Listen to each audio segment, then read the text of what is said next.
Alright, how's it going everybody? It's been a long time since done a video like this, but we still get a lot of messages and a lot of questions about what's the best combo for a G37 or 370Z. And I know a lot of people remember my video from a couple years ago with the red Nismo, where we did the intakes, headers, exhaust, and tune, and picked up 40 or 44 wheel horsepower over factory.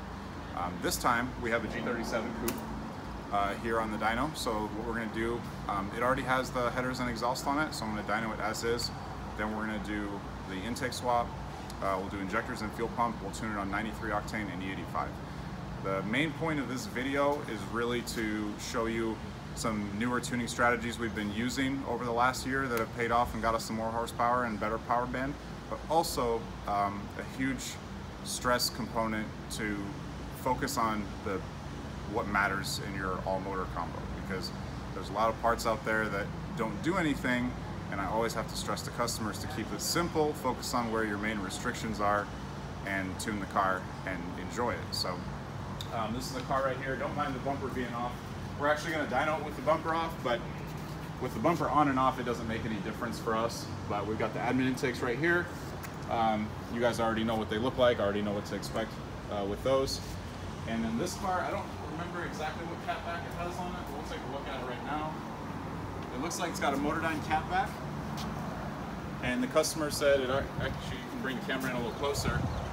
But this is a pretty good catback actually. I've tuned a lot of these with the Motordyne system on them, and I didn't really like it originally because I'm always a big fan of the single exit, but it'll work for peak numbers and the kind of the graph we're looking for. So we're going to do our thing with it. I'll show you the differences with everything, and then I'm going to show you the difference between 93 and E85. So that's something that we've been pushing a lot, especially in a hotter and humid climate. We can make significantly, or not significantly, but a noticeable increase in horsepower with the E85 conversion. So we'll do that, and I'll show you everything when we get done.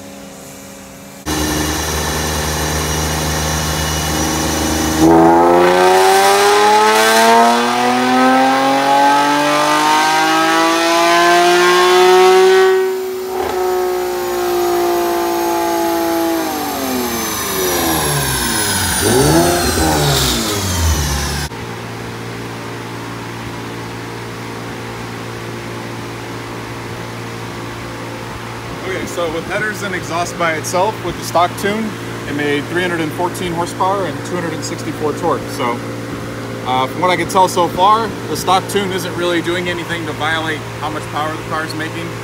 Seems to be running pretty clean. No excessive noise on the knock sensor. It's not too lean or too rich. So what we're going to do is we're going to change the parts that we talked about. We're going to do the intakes, we're going to do injectors and pump, retune it on 93 and E85, and see how much more we can squeeze out. We're out here.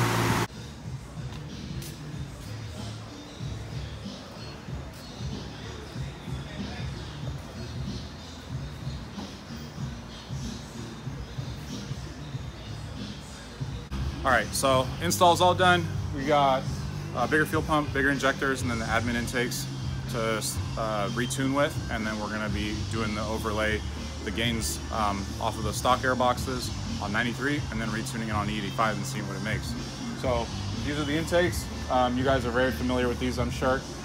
We've actually, this design, originally designed them and started making them in 2016, so we've been making the 370Z 3-inch intake for the last 4 years or so. So very good product. It seemed to prove us pretty well time and time again. If you go on my Instagram, you'll see a few before and after intake tests. We always usually pull really good power out of them. So we're gonna get started, and then we'll show you the graphs.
vehicles.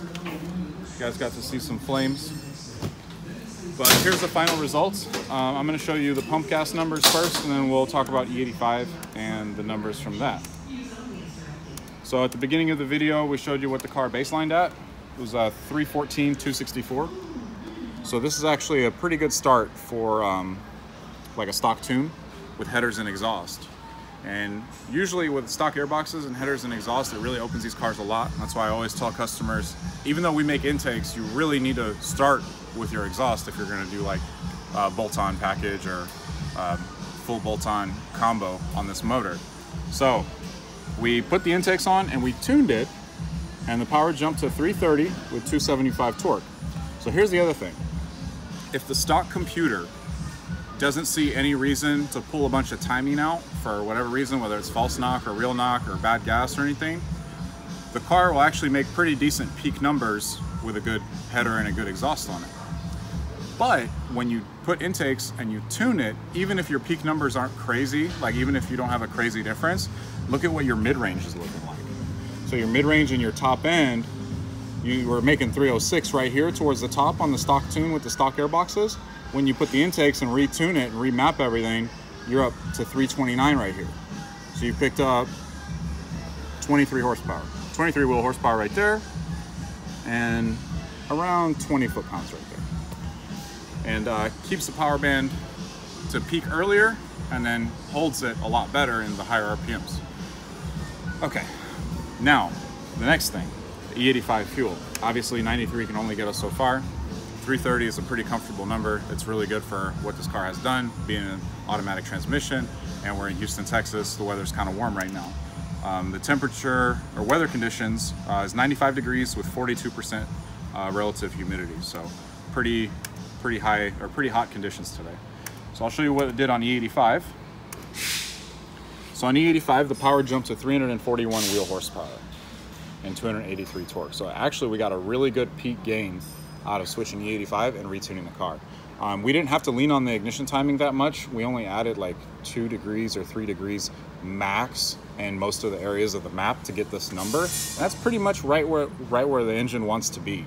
So if you look at your overall gain from when the car came in, say it was making about 306 up here at the top, and now we're making 340, and the power holds way better through the RPM band. It's actually a 34 horsepower peak gain right there, or max gain, I mean. Your actual peak gain is about 27 horsepower peak. And the car is actually making a very strong 280 foot-pounds on this combo. So being over 280 torque in a VHR is really good.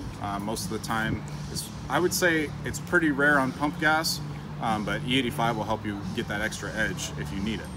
So that pretty much covers everything we're trying to cover in the video. We really like to stick to the most simplest combinations possible, because a lot of bolt-on parts out there, they don't really do anything. I mean, and we really want to make sure we have hard objective data for every part we put on this car and every part that the car came in with. We really want to make sure that you guys are not spending money that shouldn't be spent on some certain things. Most of the time, two cars with one having more bolt-ons than the other, a lot of the time if the main restrictions are alleviated, the catback, the headers, and the intakes, they'll end up making the same power even if the other car has more modifications. Okay, so the last thing we're going to talk about is the map switching on this car. So we used ECUTEK for this car, and we're actually one of the highest selling ECUTEK tuners and dealers right now in the country. So we use it on a lot of 370Zs and a lot of G37s. I'm going to show you how it's set up on this car. So bring the camera in a little closer and point it at the tach. Hold the cancel button on the steering wheel. It'll actually point to the map that you're on. So right now we're on map 3, which is for E85 without flames, okay? This car's got 4 different maps. Map 4 is for E85 with flames, and then 1 and 2 are for 93, 1 without flames and 1 with flames. So pretty simple map structure for this particular vehicle.